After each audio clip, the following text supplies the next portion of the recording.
ರಕ್ಷಣಾ ಸಚಿವಾಲಯದಿಂದ ಮಹತ್ವದ ಸುದ್ದಿಗೋಷ್ಠಿ. ರಕ್ಷಣಾ ಸಚಿವಾಲಯದಿಂದ ಈ ಎಲ್ಲ ಬೆಳವಣಿಗೆಯ ಬೆನ್ನಲ್ಲೇ ಸುದ್ದಿಗೋಷ್ಠಿಯ ಮಾಹಿತಿ ಲಭ್ಯವಾಗ್ತಿದೆ. ಸದ್ಯ ರಕ್ಷಣಾ ಸಚಿವಾಲಯದಿಂದ ಎಲ್ಲ ರೀತಿಯಾದಂತಹ ಉಲ್ಲಂಘನೆ ಆಗ್ತಿದ್ದಂತೆ, ಮತ್ತೆ ಪಾಕಿಸ್ತಾನದ ಡ್ರೋನ್ ದಾಳಿ ಆಗ್ತಿದ್ದಂತೆ ಬಹಳ ಕ್ಲಿಯರ್ ಆಗಿ ಪಾಕಿಸ್ತಾನದ ಕದನ ವಿರಾಮಕ್ಕೆ ಸಂಬಂಧಪಟ್ಟಂತೆ ಈಗ ಆರಂಭ ಆಗಿದೆ ಸುದ್ದಿಗೋಷ್ಠಿ. The armed forces are giving an adequate and appropriate response to these violations, and we take very, very serious notice of these violations. We call upon Pakistan to take appropriate steps to address these violations and deal with the situation with seriousness and responsibility. The armed forces are maintaining a strong vigil on the situation. They have been given instructions to deal strongly with any instances of a repetition of the violations of the borders along the international border as well as the line of control. Thank you.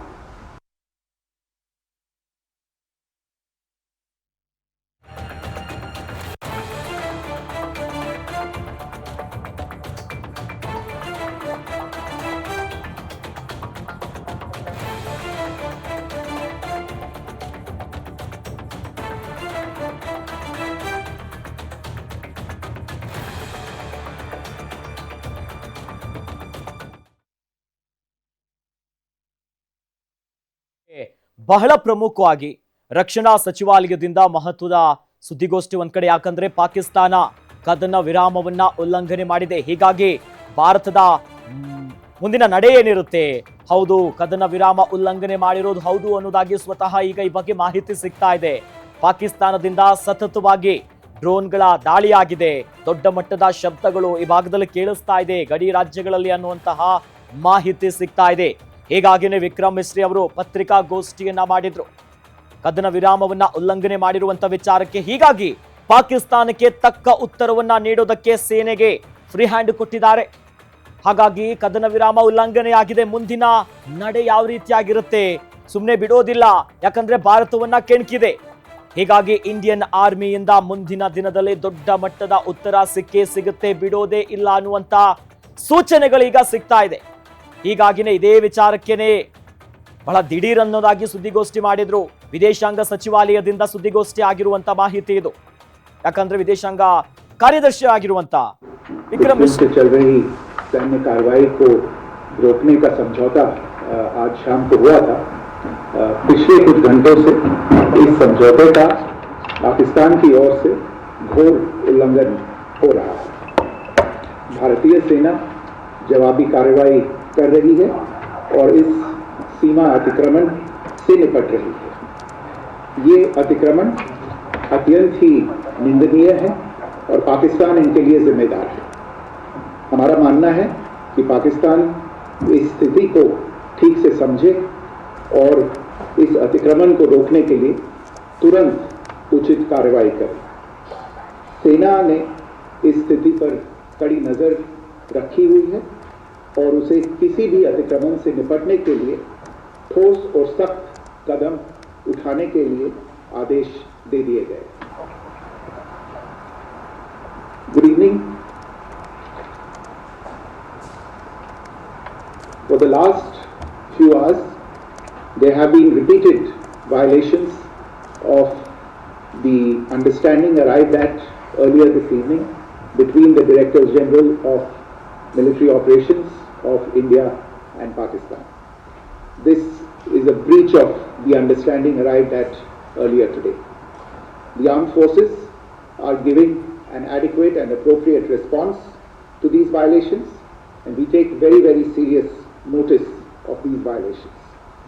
We call upon Pakistan to take appropriate steps to address these violations and deal with the situation with seriousness and responsibility. The armed forces are maintaining a strong vigil on the situation. They have been given instructions to deal strongly with any instances of a repetition of the violations of the borders along the international border as well as the line of control. Thank you.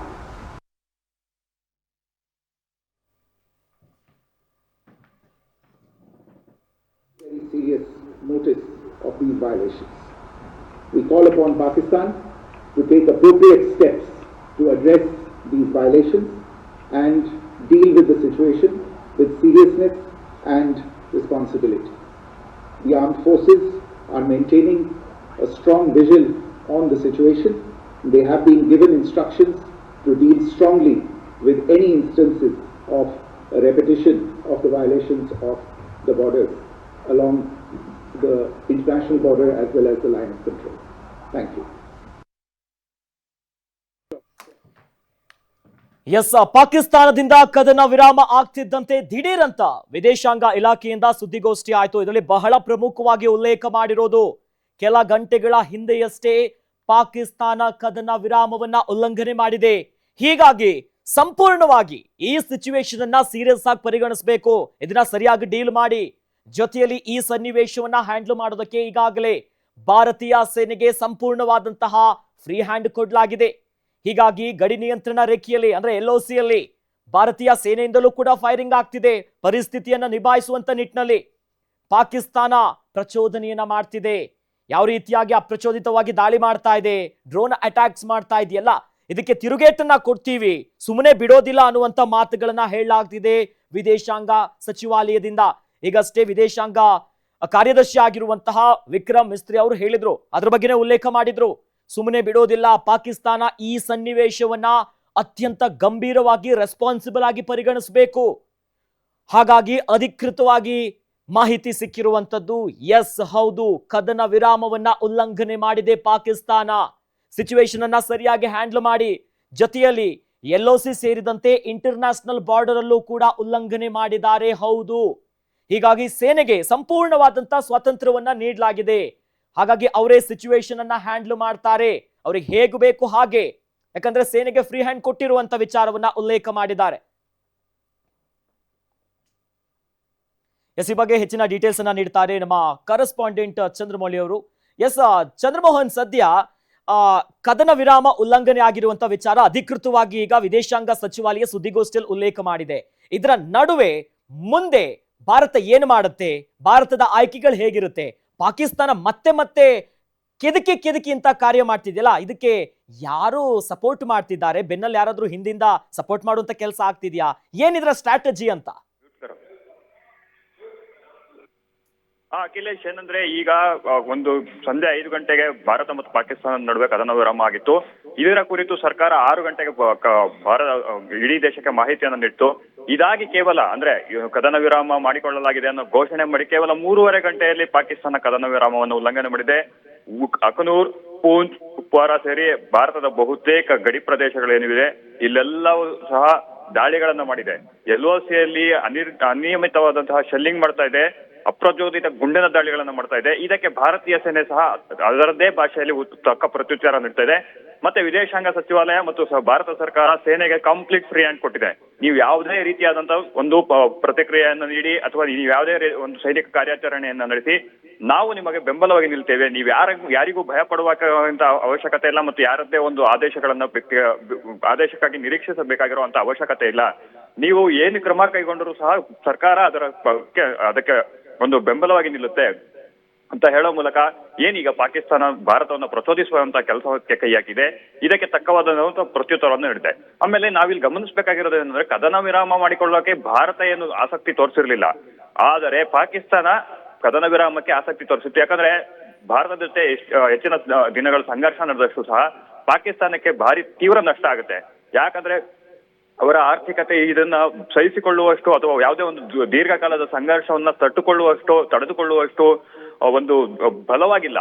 ಹೀಗಾಗಿ ಪಾಕಿಸ್ತಾನ ಪದೇ ಅಮೆರಿಕದ ಮೂಲಕ ಭಾರತದ ಮೇಲೆ ಒತ್ತಡ ಹೇರಿ ಕದನ ವಿರಾಮವನ್ನ ಮಾಡಿಕೊಳ್ಳಿ ಅದಕ್ಕೆ ಭಾರತವನ್ನ ಮನವೊಲಿಸಿ ಅಂತ ಹೇಳ್ಬಿಟ್ಟು ಪಾಕಿಸ್ತಾನ ಹೇಳುತ್ತೆ ಹೊರತು ಭಾರತ ಯಾವತ್ತೂ ಪಾಕಿಸ್ತಾನ ಜೊತೆ ಕದನ ವಿರಾಮ ಮಾಡ್ಕೊಳ್ತೀವಿ, ನೀವು ಮಧ್ಯಸ್ಥಿಕೆ ವಹಿಸಿ ಅಂತ ಹೇಳ್ಬಿಟ್ಟು ಅಮೆರಿಕವನ್ನ ಕೇಳಿರಲಿಲ್ಲ. ಮತ್ತೆ ಅಮೆರಿಕ ಇನ್ನೊಂದು ಪಾಕಿಸ್ತಾನಕ್ಕೆ ಒಂದು ಷರತ್ತು ವಿಧಿಸಿತ್ತು, ನೀವು ಏನಾದ್ರೂ ಒಂದು ವೇಳೆ ಭಾರತದ ವಿರುದ್ಧ ಕ್ರಮ ಕೈಗೊಂಡ್ರೆ, ಈಗೇನು IMF ರಿಲೀಸ್ ಮಾಡ್ತಾ ಇದೆ $1.4 ಬಿಲಿಯನ್ ನೆರವು, ಈ ನೆರವನ್ನ ನಿಲ್ಲಿಸುವಂತೆ ನಾವು ಸೂಚನೆ ನೀಡಿದ್ವಿ IMF ಗೆ ಅಂತ ಅಮೆರಿಕ ಸ್ಪಷ್ಟ ಪದಗಳಲ್ಲಿ ಹೇಳಿತ್ತು. ಇಷ್ಟಾದ್ರೂ ಸಹ ಆ ಮರಿ ಬುದ್ಧಿ ಅನ್ನೋದಕ್ಕಿಂತ ಇವ್ರಿಗೆ ಎಷ್ಟು ಧಿಮಾಕ್ ಇದ್ರೆ ಈ ರೀತಿಯಾಗಿ ತಾವಾಗಿಯೇ ಕದನ ವಿರಾಮವನ್ನ ಮಾಡಿಕೊಂಡು ಅದನ್ನು ಉಲ್ಲಂಘಿಸುವಷ್ಟು ಮಟ್ಟಿಗೆ ಪಾಕಿಸ್ತಾನ ಒಂದು ಬೆಳೀತಾ ಇದೆ ಅಂದ್ರೆ ಅದು ಅದರ ಒಂದು ಅಲ್ಲಿನ ಸೇನೆ ಮತ್ತು ಸರ್ಕಾರದ ನಡುವೆ ತಾಳಮೇಳವೇ ಇಲ್ಲ ಅನ್ನೋದು ಇದರಿಂದ ಸ್ಪಷ್ಟವಾಗಿ ಗೊತ್ತಾಗ್ತದೆ ಅಖಿಲೇಶ್.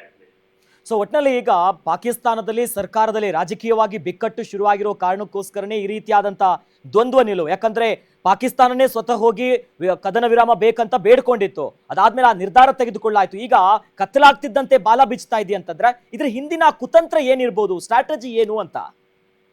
ಅಖಿಲೇಶ್, ಏನಂದ್ರೆ ಅಲ್ಲಿನ ಸರ್ಕಾರ ಸಾಮಾನ್ಯವಾಗಿ ಸೇನೆಯ ಹಿಡಿತದಲ್ಲಿರುತ್ತೆ.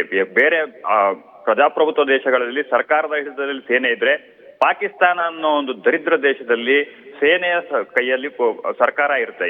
ಅವರು ಅಲ್ಲಿನ ಪ್ರಧಾನಿ ಆಗಿರಬಹುದು, ಅಧ್ಯಕ್ಷರೇ ಆಗಿರಬಹುದು, ಅವರು ಕೇವಲ ಕೈಗೊಂಬೆಗಳಷ್ಟೇ, ಸೇನೆಯ ಕೈಗೊಂಬೆಗಳು. ಅಂತದ್ರಲ್ಲಿ ಇವರು ಪಾಕಿಸ್ತಾನ ಸೇನೆ ಅಥವಾ ಅಲ್ಲಿನ ಗೂಢಚರ ಸಂಸ್ಥೆ ಏನಿದೆ, ಇಂಟರ್ ಸರ್ವಿಸಸ್ ಇಂಟೆಲಿಜೆನ್ಸ್ ಅಂತ ISI, ಇದನ್ನ ಸಂಪರ್ಕಿಸದೆ ನೇರವಾಗಿ ಅಮೆರಿಕದ ಜೊತೆ ಮಾತುಕತೆ ನಡೆಸಿದ್ರ ಅನ್ನೋ ಒಂದು ಪ್ರಶ್ನೆ ಇವಾಗ ಉದ್ಭವ ಆಗ್ತಾ ಇದೆ. ಯಾಕಂದ್ರೆ ಅಲ್ಲಿನ ಸೇನಾ ಮುಖ್ಯಸ್ಥ ಆಸಿಮ್ ಮುನೀರ್ ಏನಿದ್ರೆ, ಆತ ಶಹಬಾಜ್ ಶರೀಫ್ ಪಾಕಿಸ್ತಾನದ ಪ್ರಧಾನಿಗೆ ಹೇಳಿ, ನೀವು ಕದನ ವಿರಾಮ ಯಾರನ್ನ ಕೇಳಿ ಮಾಡ್ಕೊಂಡ್ರಿ, ನಮ್ಮನ್ನ ಕೇಳದೆ ಹೇಗೆ ನೀವು ಏಕಪಕ್ಷೀಯವಾಗಿ ತೀರ್ಮಾನ ತೆಗೆದುಕೊಂಡ್ರಿ ಅನ್ನೋ ಒಂದು ಪ್ರಶ್ನೆಯನ್ನ ಕೇಳಿದಾನೆ. ಜೊತೆಗೆ ಅಲ್ಲಿ ರಾಜಕೀಯ ಅಸ್ಥಿರತೆ ಈಗಿನಿಂದಲ್ಲ, 2022 ಇಮ್ರಾನ್ ಖಾನ್ ಅವರ ಒಂದು ಸರ್ಕಾರವನ್ನು ಬೀಳಿಸಿದಿಂದಲೂ ಪಾಕಿಸ್ತಾನದಲ್ಲಿ ಒಂದು ರಾಜಕೀಯ ಅಸ್ಥಿರತೆ ಇದೆ. ಈ ರಾಜಕೀಯ ಅಸ್ಥಿರತೆಗೆ ಮೂಲ ಕಾರಣ ಅಲ್ಲಿನ ಸೇನೆ ಮತ್ತು ISI. ಇವೆರಡು ಹೆಂಗೆ ಇದ್ರೆ, ಒಂದ್ ಕಡೆ ಸರ್ಕಾರಕ್ಕೆ ಒಂದ್ ಕಡೆ ತೊಟ್ಟುಲ್ ತೂಗೋದು ಅವರೇ, ಮಗುನ್ ಚೂಟೋದು ಅವ್ರು ಅಂತ ಹೇಳ್ತಾರಲ್ಲ, ಅದೇ ರೀತಿ ಮಾಡ್ತಾ ಇದೆ ಪಾಕಿಸ್ತಾನದ ಸೇನೆ ಮತ್ತು ISI. ಯಾಕಂದ್ರೆ ಸರ್ಕಾರಕ್ಕೆ ನೀವು ಕದನ ವಿರಾಮ ಮಾಡ್ಕೊಳ್ಳಿ, ಭಾರತದ ಭಾರತ ಜೊತೆ ನಾವು ದೀರ್ಘಕಾಲದ ಸಂಘರ್ಷ ಬೇಡ ಅನ್ನೋ ಒಂದು ಸಂದೇಶ ನೀಡಿ, ಕದನ ವಿರಾಮ ಆಗಿದೆ ಅನ್ನೋ ಘೋಷಣೆ ಆಗಿ ಕೇವಲ 3.5 ಗಂಟೆಯಲ್ಲಿ ಕದನ ವಿರಾಮ ಉಲ್ಲಂಘನೆ ಮಾಡ್ತಾರೆ ಅಂದ್ರೆ, ISI ಮತ್ತು ಸೇನೆ ಪಾಕಿಸ್ತಾನ ಸೇನೆ ನಿಜವಾಗಿ ದ್ವಂದ್ವ ಒಂದು ನೀತಿಯನ್ನ ಅನುಸರಿಸ್ತಾ ಇದೆ. ಅಂದ್ರೆ ಎಲ್ಲ ಒಂದ್ ಕಡೆ ಭಾರತವನ್ನ ಡೈವರ್ಟ್ ಮಾಡೋಕೆ ಇವರು ಸೀಸ್ಫೈರ್ ಮಾಡಿದ್ರ ಅನ್ನೋ ಒಂದು ಪ್ರಶ್ನೆ ಉದ್ಭವಿಸಿದೆ ಅಖಿಲೇಶ್. ಎಸ್, ಧನ್ಯವಾದಗಳು ಚಂದ್ರಮೋಹನ್ ತಮ್ಮೆಲ್ಲ ಡೀಟೇಲ್ಸ್ಗೆ.